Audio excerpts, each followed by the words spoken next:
A 1, 2, 3, 4.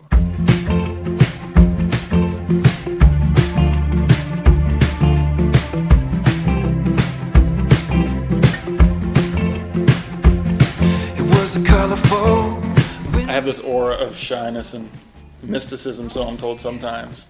And yeah, once you get to know me, not so much. Yeah, I'm quite a dork, admittedly. You know, I think it's all about trying to create something that's your own, and I feel like I've done that. I feel like Jim and I have done that with this record. I'm really proud of it. I think it sounds very different than a lot of stuff that's out, and I'm looking forward to releasing it.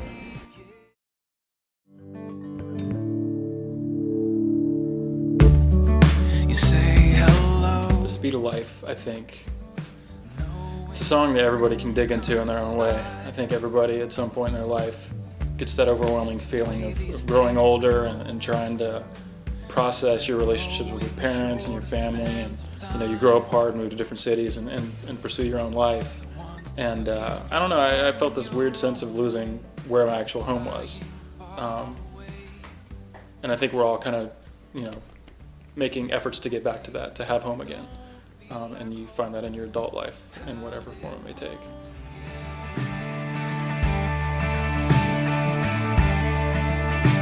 I'm inspired by people that are trying to make a difference and change things. I wrote a song about it called Marching New Days. I think we're definitely reaching a time in our country where people are becoming more aware of kind of what's going on around them.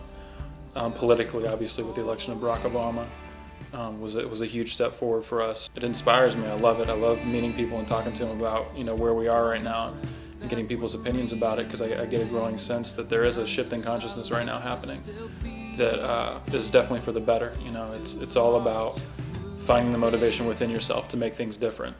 And it can come from your friends, it can come from you, it can come from your family, it can come from people you don't know, but just finding whatever inspiration it is to change and make things different.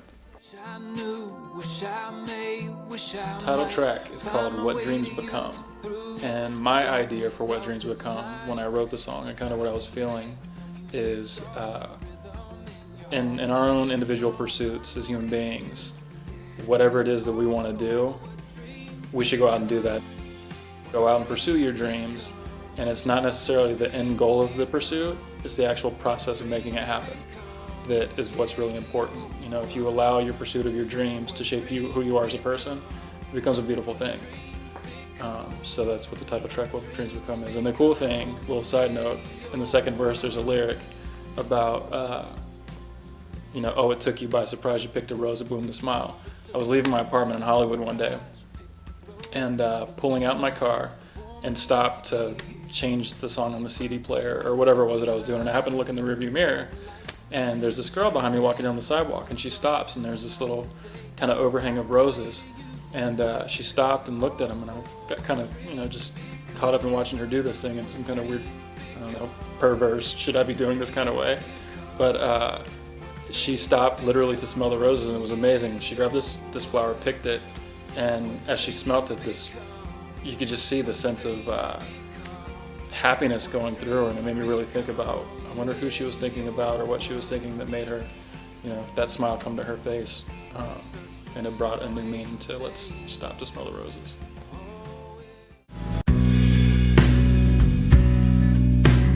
What Dreams Become, it's the last 4 years of my life working as a songwriter, and then trying to find a producer to work with. You want to find somebody who can capture, I put 4 years into writing these songs, who can give the songs a proper voice as far as other instruments and what players we bring into a project. And we got really good players to play on it. So yeah, then we got John Button to come in and play bass, which was awesome because he's an amazing bass player. He's played on huge projects. Most recently got off tour with Sheryl Crow. I was pretty excited to get him, and then Aaron Sterling on drums, who was like my hero as a drummer. The guy's played on all my favorite records. He's just great. He gets great drum sounds, plays exactly what should be there, and it's a really cool thing to have him. I'm very fortunate to have him playing on my project. Working on this project with Jimmy Gorman has been a really enlightening, just wonderful experience. I think as an artist, you kind of, you look for a producer who has, melodic sensibilities and musical sensibilities that are It makes for a lot more cohesive experience when you're in the studio writing. I want to make a brand of music that everybody can listen to. You know, there's no really demographic that it's specifically targeted at. I want to have a little something on my record for everybody that wants to listen to it. We are touring non-stop. We are coming out to see anybody and everybody that's going to come out and see some shows.